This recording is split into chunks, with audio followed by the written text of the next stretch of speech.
Well, I love that song by Bob Dylan because it talks about something that we all know. We're all looking for a shelter from the storms of life. And whether it's grief, like the funeral we had yesterday that was just a reminder of hope and the shelter we need in the midst of that, whether it's the pressures of life, whether it's a relational conflict, there's a sense in which there's forces all around us that are trying to pull at us, whether it's the force of gravity pulling us down, whether it's the blowing in the wind idea of things pushing us back and forth. And what God offers is a way in which He can be that shelter from the storm. Like He can reach out and hold us in such a way that He can hold us as the shelter in the midst of the chaos of life that may go back and forth or up or down. And you might say, well, that's a nice idea, Chad. That's a nice sentiment. That's a nice concept. It's a little bit wishful thinking, a little bit of a fairy tale that this invisible God can hold you in the midst of your difficulty. But God says that His Spirit is invisible, but it really can be a shelter in the storm. And because we've been using some wind experiments to explain that there's some scientific principles that can teach us some spiritual truths, I want to show you yet another one using a principle called Bernoulli's principle. And Bernoulli's principle shows that fast-moving air has a low pressure or lower pressure than other air. And so I'm going to use this leaf blower to blow this ball. And instead of it just blowing the ball off into the middle of nowhere, you're going to see that the air is actually going to come out, surround the ball like a big hand, and hold it. Instead of blowing it out into the audience, I can actually suspend it and actually overcome the pressure of gravity because something is holding it and becoming the shelter of it in the midst of it. We'll see if it works. It worked! So in the same way that wind can actually reach out and grab something, and even at an angle, overcome the force of gravity, God says that His Spirit and His promises can reach out and hold us as the pressures of life try and pull us down. And Bob Dylan, I love his songs because they're so honest. He's saying we're all looking for something to either medicate our storms, or to overcome our storms, or to hide in the midst of the storms. Whatever your storms are, whatever difficulties you're going through that maybe no one knows about, but they're right beneath the face that you're wearing, God's offering something that can hold you in the midst of difficulty. I want you to hear somebody tell an honest story of his journey and how a difficulty in his marriage and a difficulty in his family led to him finding the kind of shelter that could exist even in the midst of his problems. Let's watch.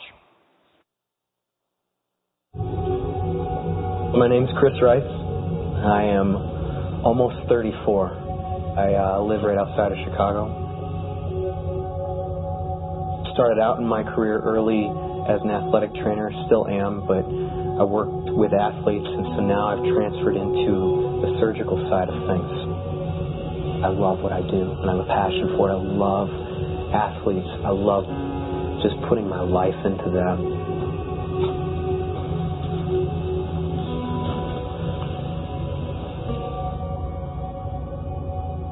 I grew up right outside of Detroit. I had what I thought was a blissful childhood. I'm the oldest of 4 boys. My dad played professional hockey. My mom was a figure skater. Senior year of college, I'm on spring break, skip class, drive down with a bunch of buddies to Fort Lauderdale, and I meet this girl. She says to me something while we're engaged that kind of rocked my world.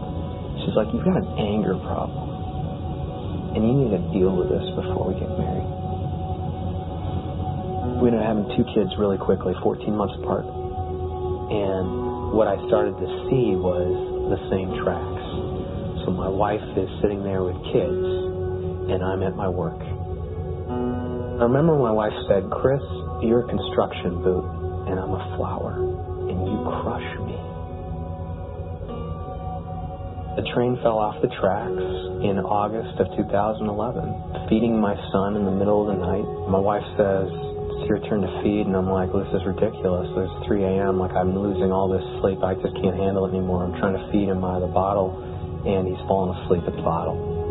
I'm pinching him to try and wake him up. He's not waking up.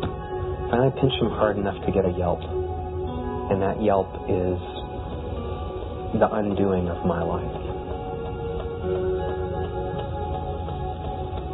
My wife ended up calling DCFS that I had pinched and left a bruise on my son. They showed up at my door and basically gave me the option, you can either leave or you can be carried away in handcuffs. So my wife left for Southern California, took the boys with her. I had no control of it. I couldn't stop it. I couldn't feel like the father that I know that I am and wanted to be. I had my best friend in the whole world basically say to me, he said something that was intriguing to me. He said, picture yourself standing on a mountain and you've got all this chaos flowing around you, just swirling around. And imagine being able to be present on the top of that mountain with the chaos and being able to live free. And I found grace and love in a way that I have never, ever felt in my entire life. It's shattered my worldview. It's shattered my idea of Christianity. It's given me hope for healing, consistent healing. It's given me friendships that I'd take a bullet for. I'd say the pinnacle for me is I realize that I am a construction boot, but I see the flower. So I was actually just in California 2 days ago. I spent 5 days with my boys. They stay with me. I love them dearly. This is what God said to me, Chris, I'm your dad, but I'm also their dad. And you're on loan. Those aren't your boys, they're my boys. And I father them. You get to be a part of it. So whatever your part is, fulfill it to the greatest of your ability.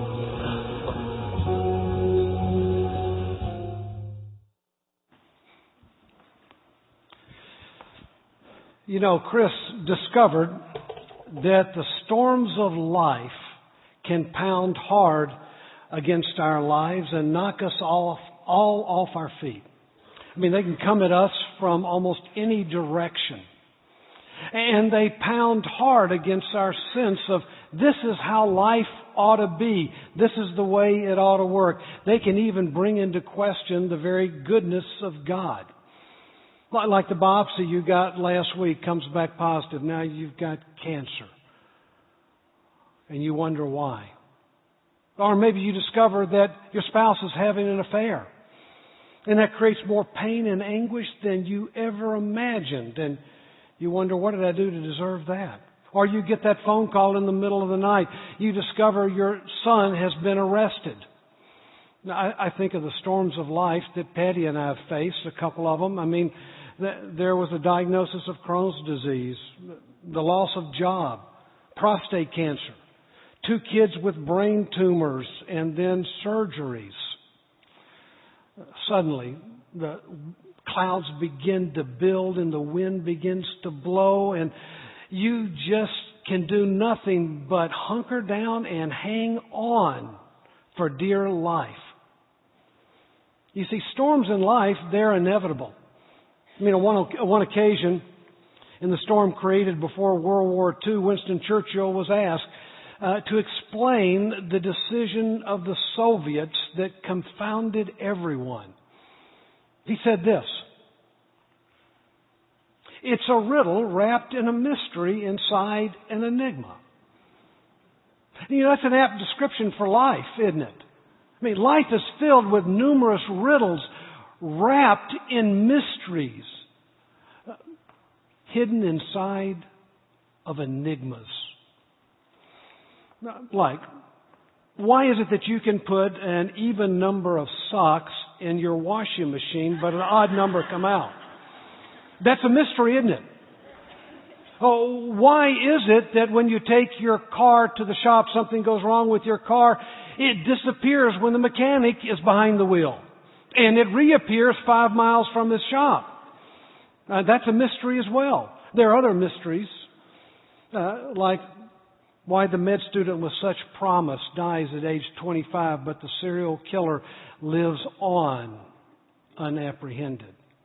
Or why the child is born, an innocent child is born with an immune deficiency, and another child has a healthy body that he misuses and abuses his entire life. Mysteries in life, they confound us. And they force us to ask the question, why? I mean, sometimes God answers, sometimes He doesn't. And when there's silence from heaven, we feel like we've been left blowing in the wind, and that's a mystery as well. So how do you handle the inconsistencies and mysteries of life? Well, that's one of the questions Solomon is wrestling with in the book of Ecclesiastes. In fact, Solomon is coming to grips with reality throughout the book, and it's a very painful journey. I mean, reality can be a great teacher. Reality can instruct us on things we're unwilling to learn by any other means. I mean, for instance, I was a very stubborn child growing up. I tended to learn things the hard way. I don't know how many times my mom told me, don't put your hand on top of the stove. But I didn't believe there was anything up there that could hurt you, so I did as I pleased. And then one day, reality taught me a very painful but beneficial lesson. You see, reality can be a hard teacher, but it can also be a beneficial one. And reality is showing Solomon that life is a mystery. In other words, it doesn't work the way he thinks it ought and we think it ought. In fact, when you come over to chapter 8, you discover that Solomon gives us 3 mysteries, 3 enigmas, 3 riddles, if you will, that have confounded him throughout his life. Let's look at the first in verse 10. It says, "And then I saw the wicked buried, who had come and gone from the place of holiness, and they were forgotten in the city where they had so done. This also is vanity." I mean, Solomon is saying that a wicked person is buried, and he's given such an impressive funeral that the wickedness of this person is just glossed over, and he sounds like a saint. Now, you could call that the mystery of unjust praise, couldn't you? In fact, the Living Bible gives us a helpful paraphrase. Listen to what it says. You can put that slide up. There we go. He says, "I've seen the wicked buried and their friends return from the cemetery, having forgotten all the dead men's evil deeds. Those men were praised in the very city where they had committed their many crimes." How odd. I mean, how odd indeed. I mean, we would say that's not right. That's not fair. That's not the way life ought to work. I mean, it reminds me of the woman who went to her husband's funeral. Her husband was known as a notorious criminal. And after listening to one eloquent eulogy after another, she leaned over to her son and said, "Go up there and see if your dad's in the casket." I mean, we've met people like that in situations like that. People who receive unjust praise. I mean, maybe it's your boss who receives praise from a client for an idea you had to convince him of. Or maybe it was your idea altogether, but he's long since forgotten that. Or maybe you realize he could have never pulled off that presentation if it hadn't been for you, but he's sitting there just receiving all the praise. And what rises up inside of us is this righteous indignation that says, "I've got to set the record straight." Well, Solomon would say, "No, don't. It's futile. It's going to sound like sour grapes." Why? Because life is not fair. Life is unjust. But there's a second enigma Solomon gives us that has confounded him all his life. It's found in the next verse. It says, "Because a sentence against an evil work is not executed speedily, therefore the heart of the sons of men is fully set in them to do evil." Several years ago, after planning a church in Little Rock, Arkansas, I remember one afternoon noticing a car that would pull into the far parking lot on the other side of our lake. Now, there was nothing unusual about that. People parked in our parking lot all the time to enjoy a walk around the lake. It was a wonderful pastoral setting. But this was a little odd because that car would show up about 3 or 4 times a week in the late afternoon, and about 2 minutes after it arrives, a second car would arrive and park next to the first car, and the man and woman would get out and get in the same car, and they would be in that car for the next hour. And I thought, that's odd. They're not walking around the lake. They're even facing the opposite direction of the lake. Well, one day I had about all the mystery I could take, and I decided to go over there and introduce myself. So after doing that, I said, and I see you guys here 3-4 times a week. Parking lot's kind of an odd place to visit, isn't it? When you got this beautiful lake out here.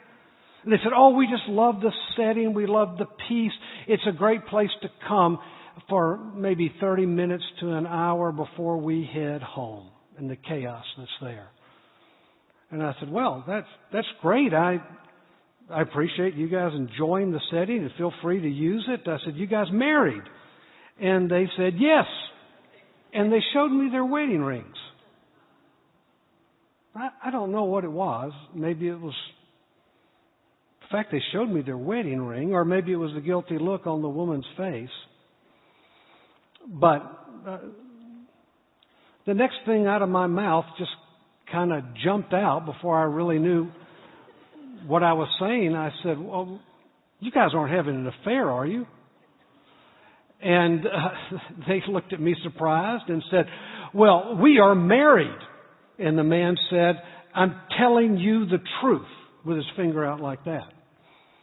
I said, well, I'm sorry, I didn't mean to offend you. But I hope you all enjoy coming up here. This is a great place to sit and chat. And I turned to walk away, and then it hit me. I just couldn't help myself. I turned around and said, can I ask you one more question? Are you married to each other? They said, no. I said, so you are having an affair? And they said, yes, but we didn't lie to you. Now here's a couple that was raising the moral banner of truthfulness, but had been deceived by their own behavior. Not only that, but they're deceived into thinking, not thinking rationally about what this was going to create in their families and all the devastation that was going to result. And so before I had a chance to think, I said, well, you don't think that's a good thing, do you? And they looked at me like I was nuts. And I wished at that moment a bolt of lightning had struck, or a clap of thunder that would have punctuated that question. Now, why? Because I know the devastation, the hurt, the betrayal that can take place in their lives, as well as the lives of their family members, especially the kids, that can last for generations and generations. But there was no lightning. Now, that's exactly what Solomon is saying here. That's what he means when he says the sentence against an evil work is not executed speedily. I mean, since the consequence of lies, untruthfulness, secrets don't materialize right away, what do? We have a tendency to rationalize our own behavior. I mean, I'm amazed at how many people can get away with lying and deception, and which encourages more acts of wrongdoing that virtually go uncontested by life, untouched by the consequence of their behavior. And everything within me wants to say, that's not right, that's not fair. But it's life. Solomon would say it's a mystery. There's a third enigma that confounded Solomon. It's found in verse 14. It says, there is a vanity which occurs on the earth, that there are just men to whom it happens according to the works of the wicked. Again, there are wicked men to whom it happens according to the works of the righteous. I say that this also is vanity. I mean, we've all observed this. I mean, why is a courageous missionary martyred, but the murderer gets away free, is never caught? I mean, why is a loving family trapped in an automobile in an accident that they end up dying from, but the drunk driver walks away without a scratch? Rabbi Harold Kushner wrestled with the same question. Listen to what he said.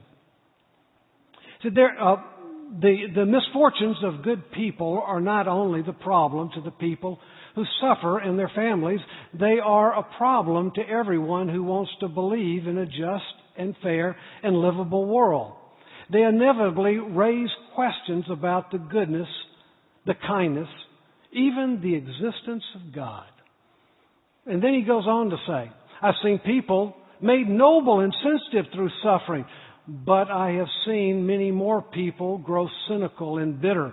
I have seen people become jealous of those around them, unable to take part in the routines of normal living. I have seen cancers and automobile accidents take the life of one member of a family and functionally end the lives of 5 others who could never again be the normal, cheerful people they were before the disaster had happened.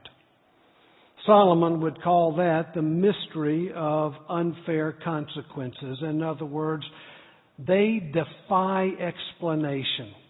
And then with rare insight in verse 12, Solomon seems to find comfort in the fact that there will be justice one day. Let's read further. It says, and though a sinner does evil 100 times and his days are prolonged, yet I surely know that it will be well with those who fear God.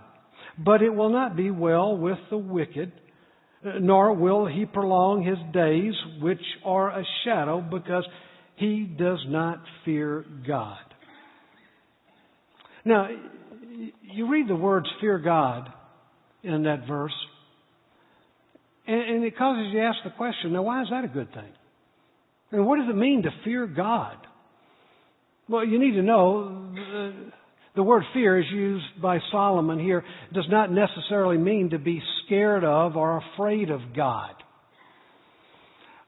It has to do more with respect than being afraid or scared. In other words, in the same way you might respect Warren Buffett's advice on investing, you respect God's advice on living life. I mean, if anyone knows investing, it's Warren Buffett, isn't it?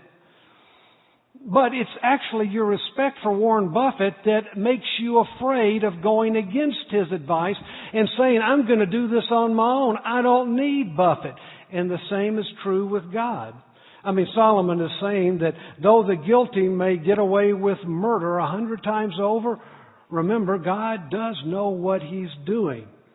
And though the rewards of life seem reversed at times, and the lifestyle of the wicked, you need to know it will not last forever, and there may be comfort in the fact that God will cause everyone to be accountable one day for their behavior. But that really begs the question, doesn't it? I think the question you want to ask is, so how do we live in a world that's so inconsistent? In other words, how do we handle the mysteries of life? Well, that's the very question that Solomon begins answering in verse 15 by giving us 2 rare insights. Look there with me. He says, so I commend I commend enjoyment because a man has nothing better under the sun than to eat, drink, and be merry. For this will remain with him in his labors all the days of his life, which God gives him under the sun. Now, you read that and it sounds like Solomon is promoting some kind of hedonistic lifestyle, doesn't it? But you need to know the word that Solomon uses for enjoyment here, the kind he's talking about, doesn't necessarily come from happy, pleasant circumstances where everything goes the way we want it to. I mean, that would be hedonism. And by the way, that's exactly what underlies the marketing we see going on all around us today and inundates the commercials you see on TV as well as the basic ingredient on internet and magazine ads. What Solomon is saying here is, yes, life is to be enjoyed, but this kind of joy Solomon talks about is a joy that accompanies even the most difficult and unpleasant circumstances of life. In other words, true joy true contentment in life doesn't come from having things the way you like it, the way you want it. True joy comes no matter what you might be going through. The kind of enjoyment Solomon's talking about here. And according to this book that Solomon wrote, true joy comes when you begin accepting life as a good gift, coming from the hands of a good God. In other words, the key to life is accepting life and all of its complicated and confusing ramifications as a good gift given to you by God. And that's exactly what he's referring to when he says all the days of his life which God gives him under the sun. In other words, life and all of its complicated ramifications is a gift from God. You see, in God's economy, there's nothing wrong with possessions. But you need to know there's nothing in possessions, and there's nothing in material goods, there's nothing in money itself, there's nothing in man himself that enables him to keep enjoying the things he does. But it is possible to have enjoyment all through life if you take it as a good gift from the hands of a good God. Now, did you know that's the very same thing Jesus told his followers in Matthew chapter 7? In fact, I'd like to show you exactly what he said there. Jesus said this, "What man is there among you who, if his son asks for bread, will give him a stone? Or if he asks for a fish, will give him a serpent or a snake? If you, being evil, know how to give good gifts to your children, how much more will your Father, who is in heaven, give good things to those who ask him?" You see, in Jesus' day, a bed that was baked in an outdoor oven looked very similar to a stone. I mean, it was hard to tell the difference between the two, and the only way you really could tell the difference is by picking them up. One is extremely heavy and one is extremely light. In other words, they look similar. And in the first century, there was a Roman delicacy that was known as eel. In fact, I brought one along this morning so you could see it and picture it.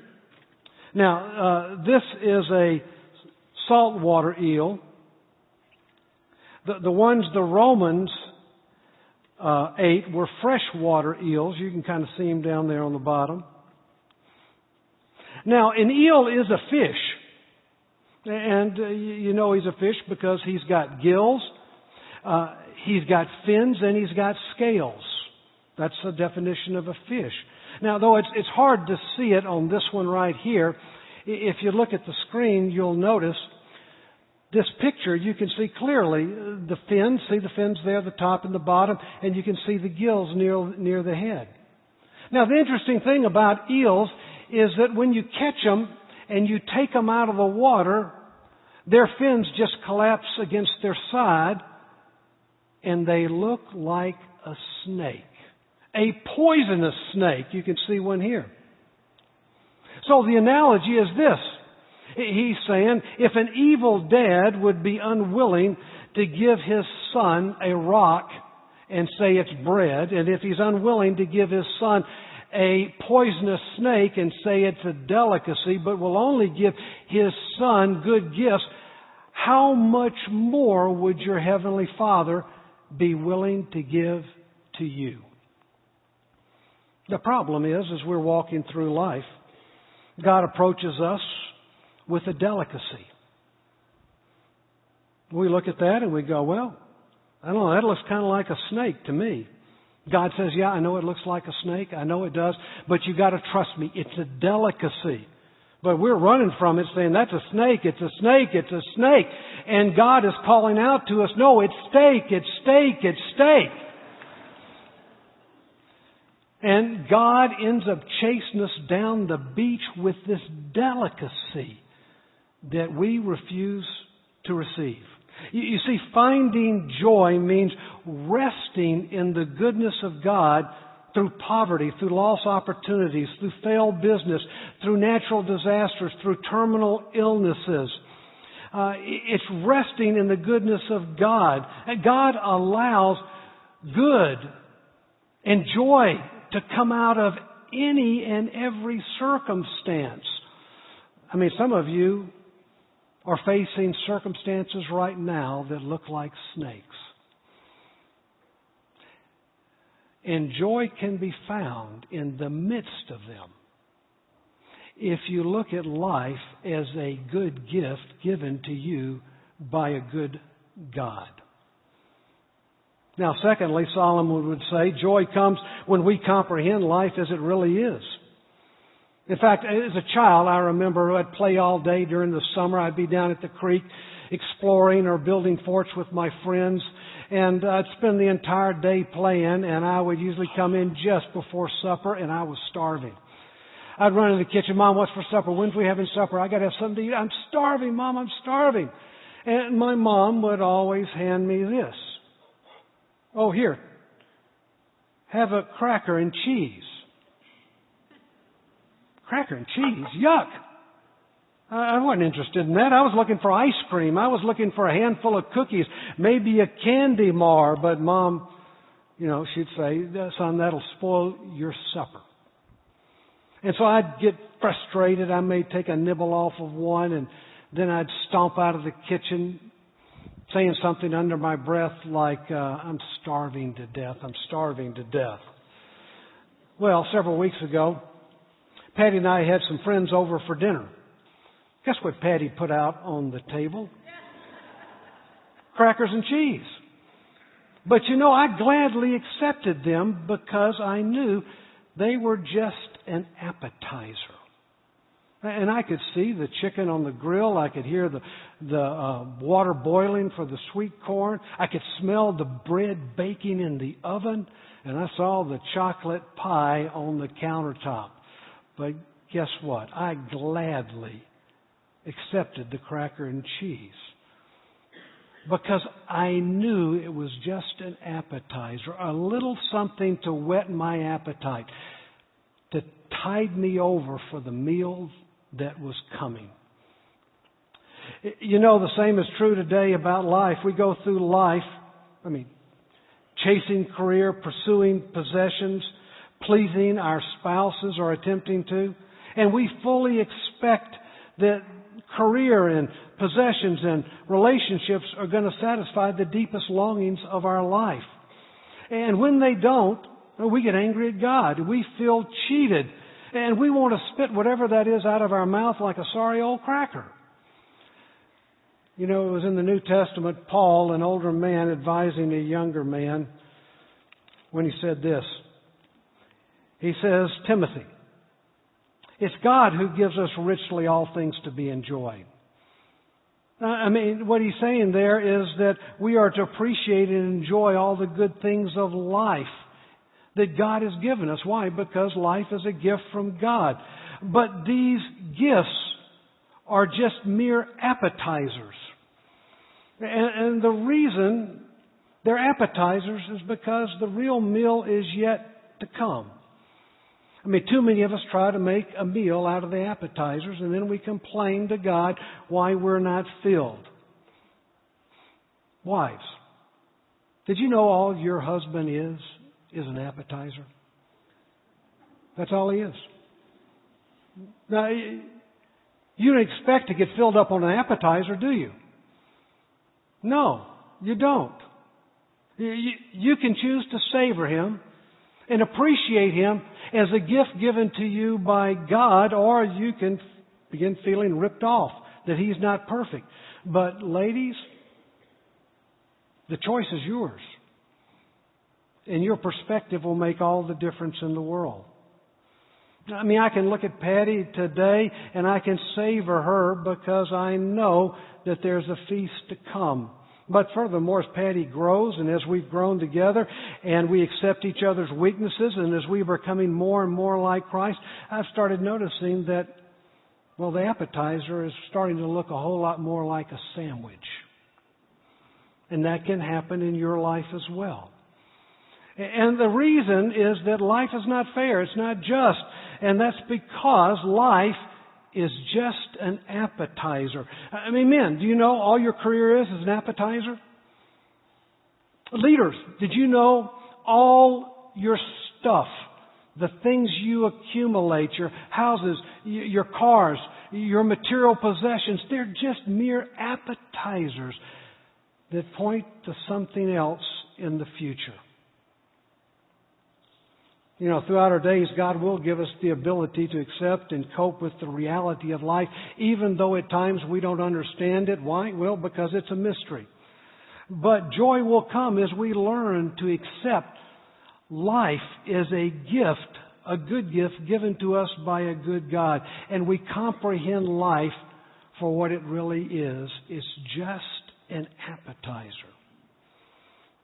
Now Solomon ends this whole section with a very unique perspective in verse 16. Let's look at it together. He says, "When I gave my heart to know wisdom and to see the task which has been done in the earth, even though one should never sleep day or night, and I saw every work of God, I concluded that man cannot discover the work which has been done under the sun. Even though man would seek laboriously, he will not discover. And though a wise man should say, I know, he cannot discover." I mean, what in the world is Solomon talking about here? He's saying if you want to have joy in life, then you've got to have the right perspective on God's mysteries. The problem is God's mysteries just defy human explanation. I mean, even though we stay up night after night trying to seek the mind of God about a certain event or a certain thing, Solomon is saying we're just not equipped to understand all there is to know about life. We're not equipped to know about all God's mysteries. Mysteries defy explanation. So things happen in our life. They stun us. They shock us. And we go to God and we wait for Him to unfold the meaning of the drama. But it seems the more we wait, the less we grasp. And the more we seek to understand why, the more oblique the answer is. And you could say that that's because life is really a puzzle. Only, this puzzle has been dumped all over the floor. And you and I have to be content at bending over and picking up one piece at a time. We try to make them fit. We desperately want to make sense out of life, don't we? But life usually doesn't make sense. And so we have to pick up another piece, trying to connect the two. Sometimes they connect. Like you lose your job, but you don't panic. You stay faithful to your family, stay connected with your kids. You don't throw in the towel. You keep trusting God. And 9 months later, a better job comes along. And you realize that you hadn't lost this first job. You never would have been looking for this better job. Those two pieces seem to fit. Sometimes they don't. Your son's in an automobile accident. Now he's paraplegic. That doesn't fit no matter how many pieces you try to connect with it. Sometimes we pick up a piece and it's bright and shiny, but then it's followed by one that's dark and shadowy. But you and I have to be content to bend over and pick up piece after piece after piece, one at a time. Now, you may be here this morning exploring, and you're just not sure about this whole God in the Bible thing. I want to give you a reason why you might want to investigate it. Wouldn't it be great to have a partner that could help you see how the pieces fit? Wouldn't it be awesome to know that there is a purpose and a plan out there that makes sense. See, that's what the God of the Bible offers. He offers a plan and a partnership. Because this is what He sees, but we can't. You see, life is a mystery, and if we live with the perspective that it comes from the hands of a good God as an appetizer, and that it's a puzzle, then that puzzle piece fits into a bigger whole. And if we have that perspective, we'll be able to cope with life. But it'll be actually more than that. Your life will start becoming a mystery. And people will notice. And they'll want to know why. So we began this service with a song from Bob Dylan called Shelter in the Storm. Now Solomon would say that the key to life is setting your anchor with God.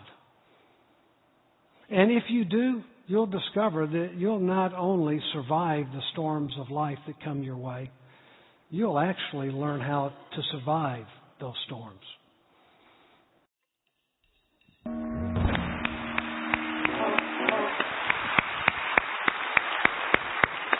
You know, if you're interested in God's plan and the partnership He would love to have with every one of us in this room, we would love to chat with you.